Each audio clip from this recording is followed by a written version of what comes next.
दक्षिण पूर्व मध्य रेलवे के बिलासपुर मंडल के रायगढ़ झारखुंडा खंड में रेलवे के कार्य के लिए कुछ ट्रेनों को रद्द कर दिया गया है। इसके चलते 20 अगस्त से 1 सितंबर के बीच इस रूट की 48 ट्रेनों को रद्द किया गया है। दक्षिण पूर्व मध्य रेलवे के बिलासपुर मंडल के रायगढ़ झारसुगड़ा खंड में हिमगिरी स्टेशन पर चौथी लाइन के प्री-एनआई और विद्युतीकरण के कार्य के लिए कुछ ट्रेनों को रद्द कर दिया गया है। रद्द की गई 48 ट्रेनें अकोला रेलवे स्टेशन से गुजरती हैं। इससे अकोला रेलवे स्टेशन पर आने वाले यात्रियों की बड़ी असुविधा होगी। 20 अगस्त से 1 सितंबर तक बहुत सी ट्रेनें नहीं चलेगी। इनमें संतरागाछी पुणे, पुणे संतरागाछी, पोरबंदर शालीमार, शालीमार पोरबंदर, शालीमार ओखा, ओखा शालीमार, मालदा यवन सूरत, सूरत मालदा टाउन, हावड़ा पुणे, पुणे हावड़ा, संतरागाछी पोरबंदर, पोरबंदर संतरागाछी इन और अन्य ऐसी ट्रेनों में कुल 48 ट्रेनें शामिल है। अकोला के अब्दुल्ला कॉलोनी में पुलिस ने जुआ अड्डे पर कार्रवाई की। पुलिस अधीक्षक की विशेष टीम ने छापामारी कर 7 आरोपियों को गिरफ्तार किया। अकोला शहर के खदान पुलिस स्टेशन अंतर्गत अब्दुल्ला कॉलोनी में जुआ अड्डा चलाए जाने के बारे में पुलिस को गोपनीय जानकारी मिली। इस जानकारी के आधार पर पुलिस ने छापामार कार्रवाई की। इस कार्रवाई में 7 जुआरियों को रंगे हाथ गिरफ्तार किया गया। गिरफ्तार आरोपी में प्रमोद आठवले, गणेश लांडे, गोविंद सोनी, गजानन आपूर्तिकर, शेख कलीम, शुभम गायकवाड़, विशाल गुंजाले शामिल है। पुलिस ने इन आरोपियों के पास से नगद और मोबाइल समेत अन्य माल जब्त किया है। अकोला जिले में आगामी उत्सव के दौरान शांति और व्यवस्था बनाए रखने के लिए अनुच्छेद 36 के तहत स्थानीय पुलिस अधिकारियों को विशेष अधिकार दिया गया है। अकोला जिला पुलिस अधीक्षक जी श्रीधर ने महाराष्ट्र पुलिस अधिनियम 1951 की धारा के तहत 1 से 15 सितंबर तक जिले में पुलिस उप निरीक्षक से ऊपर के अधिकारियों को अतिरिक्त शक्तियां प्रदान की है। गुरुवार शाम इस फैसले की घोषणा की गई। जिले में आगामी उत्सव के दौरान शांति और व्यवस्था बनाए रखने के लिए अनुच्छेद 36 के तहत स्थानीय पुलिस अधिकारियों को अतिरिक्त अधिकार प्रदान किया गया है, ताकि पुलिस अधिकारी परिसर की स्थिति को ध्यान में रखते हुए किसी भी तरह के धार्मिक आयोजन की अनुमति देना या नहीं देना ये उनका निर्णय होगा। आगामी त्योहार में किसी तरह की अड़चन या तनाव न आए, इसके लिए ये निर्णय लिया गया है। अकोला में सिटी बस परिवहन सेवा से संबंधित संस्था को बस किराए का भुगतान न करने के कारण कोरोना काल में शहर में सिटी बस परिवहन सेवा बंद है। पहले कोरोना के कारण, फिर फ्लाईओवर का काम और अब ये बस सेवा का भुगतान न होने के कारण बस सेवा बंद है, जिससे नागरिकों को समस्याओं का सामना करना पड़ रहा है। वर्ष 2001 में जब अकोला मनपा अस्तित्व में आई तो राज्य में पहली बार सरकारी आधार पर सिटी बस परिवहन सेवा शुरू की गई। इस बस सेवा को नागरिकों का अच्छा प्रतिसाद मिल रहा था, लेकिन बाद में विभिन्न कारणों से लाल फीताशाही के चलते इस बस को रोक दिया गया। मनपा ने तब सिटी बस परिवहन सेवाएं शुरू करने के लिए निविदाएं आमंत्रित की। ठेका नागपुर की एक कंपनी को दिया गया था और फिर 2017 में इस बस सेवा को शुरू किया गया, लेकिन कोरोना के दौरान बस सेवा बंद कर दी गई। कोरोना खत्म होने के बाद फ्लाईओवर का काम शुरू हुआ, जिससे बस सेवा शुरू नहीं हुई है, क्योंकि बसें फ्लाईओवर रूट से शहर के कोने कोने तक जाती थी। लेकिन कोरोना काल में सिटी बस परिवहन में पुरानी बसों का किराया संबंधित कंपनी को नहीं देने के कारण कंपनी बस सेवा शुरू करने से इनकार कर रही है। दूसरी ओर ईंधन की कीमतों में वृद्धि ने शहर में ऑटो रिक्शा का किराया भी बढ़ा दिया है। बसों की तुलना में ऑटो का किराया अधिक होने के कारण नागरिकों को आर्थिक समस्याओं का सामना करना पड़ रहा है। अकोला जिले के कांवड़धारी शिव भक्त गांधीग्राम से पूर्णा नदी का जल लेकर श्री राज राजेश्वर मंदिर में जलाभिषेक करते हैं। कई जगहों पर सड़क पर गड्ढों की वजह से कावड़ व पालकी महोत्सव समिति ने गांधीग्राम से राजेश्वर मंदिर तक सड़क की मरम्मत की मांग की है।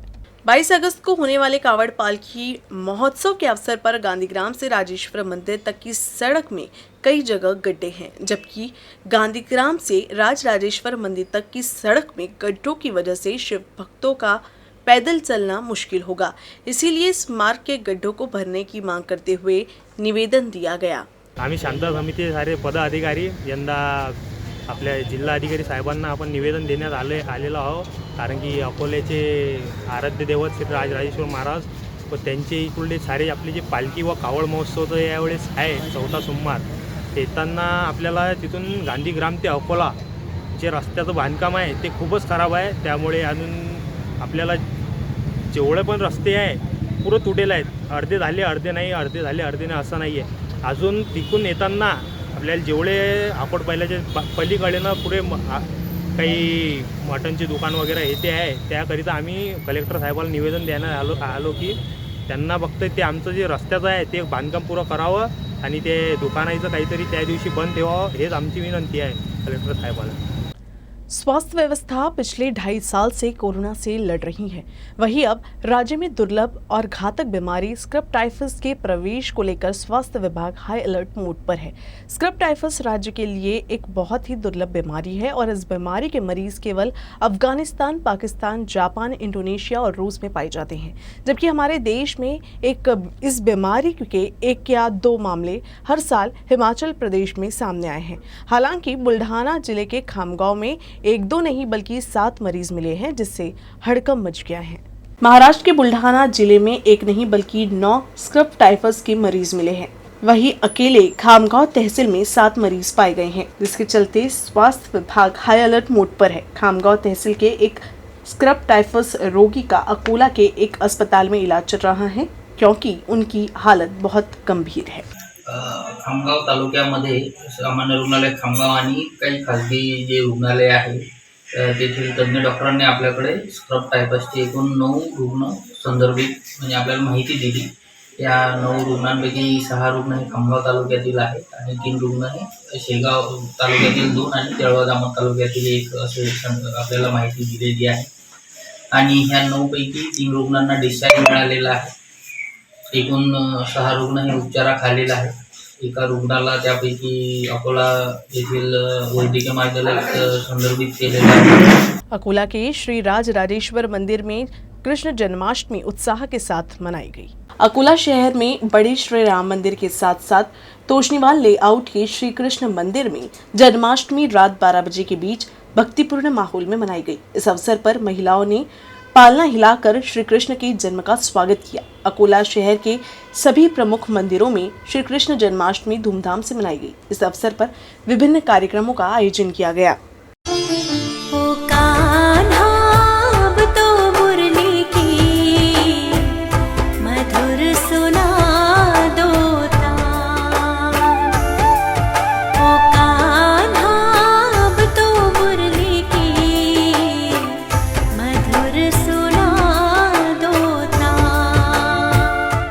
एक फोटोग्राफर कई पलों का गवाह होता है।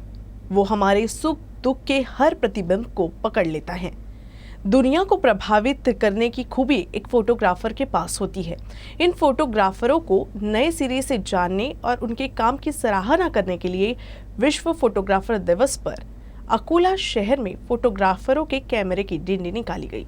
फोटोग्राफरों की प्रगति के लिए कार्य कर रहे अकोला बुल्ढाना जिला फोटोग्राफर संघ की ओर से शुक्रवार 19 अगस्त को विश्व फोटोग्राफी दिवस के अवसर पर स्थानीय राजेश्वर मंदिर में भव्य कैमरा डिंडी का आयोजन किया गया।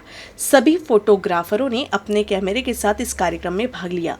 इस डिंडी का उद्घाटन जिला पुलिस अधीक्षक जी श्रीधर ने किया। ये डिंडी राजेश्वर मंदिर से शुरू होकर जय हिंद चौक, बड़ा पुल, शहर कोतवाली, गांधी चौक, मनपा चौक होते हुए स्वराज्य भवन क्षेत्र में आकर इसी स्थान पर समाप्त हुई। वही सप्तरंग वार्षिकोत्सव का आयोजन किया गया। राजेश्वर महाराज की जय। राजेश्वर महाराज की जय।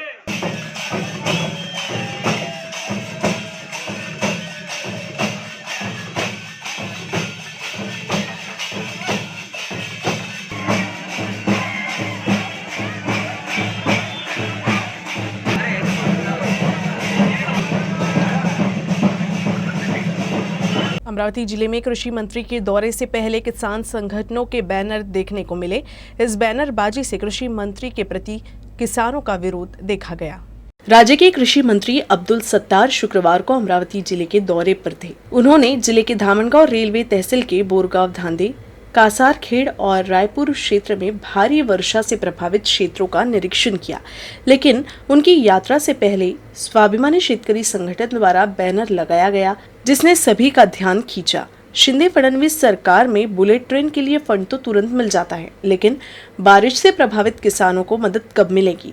इस तरह के सवाल पूछने वाले बैनर जगह जगह लगा दिए गए थे। कुल मिलाकर स्वाभिमानी किसान संगठन कृषि मंत्री अब्दुल सत्तार के दौरे का विरोध करते नजर आए। विश्व फोटोग्राफी दिवस के अवसर पर अमरावती प्रेस फोटोग्राफर एसोसिएशन ने पुलिस आयुक्त कार्यालय में तस्वीरों की प्रदर्शनी का आयोजन किया। पुलिस की कामगिरी इस अवधारणा पर आधारित इस प्रदर्शनी का पुलिस आयुक्त डॉक्टर आरती सिंह के हाथों उद्घाटन किया गया। विश्व फोटोग्राफी दिवस के अवसर पर अमरावती में प्रेस फोटोग्राफर और अंबानगरी फोटो वीडियोग्राफर्स एसोसिएशन की ओर से अमरावती पुलिस आयुक्त कार्यालय में एक फोटो प्रदर्शनी का आयोजन किया गया। आम नागरिकों के लिए पुलिस का योगदान विषय पर तस्वीरें यहाँ प्रदर्शित की गई। इस प्रदर्शनी का उद्घाटन पुलिस आयुक्त डॉक्टर आरती सिंह ने किया। प्रदर्शनी में लगी तस्वीरों से आयुक्त भी अभिभूत हुए। उन्होंने सभी फुटेज देखा और पुलिस विभाग की ओर से सभी फोटोग्राफर्स को बधाई दी। इस दौरान उन्होंने फोटोग्राफर्स के कार्यों की सराहना भी की। अमरावती शहरचे सर्व प्रेस ग्रुपचे फोटोग्राफर्स तसंच अंबानगरी फोटोग्राफर असोसिएशन यांना मी माझे पोलीस दलाचे कुटुंब प्रमुख म्हणून खूप खूप शुभेच्छा देतो। आज या निमित्ताने जे आपण इथे प्रदर्शनी लावलेले आहोत, या प्रदर्शनीमध्ये पोलीस विभागाची चांगली कामगिरी फोटोच्या मार्फतीने सर्वांपर्यंत पोहोचत आहे। हे एक खूप मोठा उपक्रम आहे आणि याच्याकरता मी आपला सर्वांना आभार मानते, कारण एक एक फोटो हे याची फोटोमध्ये जे भावना आहे ते जसे इथे व्यक्त करण्यात येत आहे, यामुळे नक्कीच पोलीस विभागाच्या आपली जी प्रतिमा आहे ते पण पब्लिकमध्ये नक्कीच चांगली होईल। अशा उपक्रम आपण करत राहू। इस प्रदर्शनी में शहर में पुलिस द्वारा की जाने वाली विभिन्न सामाजिक गतिविधियों, पुलिस बंदोबस्त, कोरोना और त्योहार के दौरान पुलिस के विशेष योगदान जैसे विभिन्न विषयों पर तस्वीरें प्रदर्शित की गई है। जागतिक छायाचित्र दिवस आहे, त्यानिमित्त अमरावती शहर पोलीसमध्ये आम्ही छायाचित्र प्रदर्शन लावली आहे। नेमकं कोरोनामध्ये डॉक्टरांच्या शिवाय पोलिसांनी कसे कामं केले हे अमरावती प्रेस फोटोग्राफरचे जे फोटोग्राफर आहेत त्यांनी आपल्या फोटोमधून इथे प्रदर्शित केले आहेत। पोलीस हा फक्त गुन्हेगारांना पकडतो हीच भावना बाकींच्या मार्फत असते, परंतु पोलीस खरे काय काम करतात हे या छायाचित्रामधून प्रदर्शित करण्यात आले आहे। पुलिस विभाग के अधिकारियों और कर्मचारियों ने भी इस फोटो प्रदर्शनी की सराहना की। Arun Joshi, UCN news, Amravati. News room से बस इतना ही। खबरों का सिलसिला यूं ही चलता रहेगा। आप देखते रहिएगा यूसीएन न्यूज अकोला।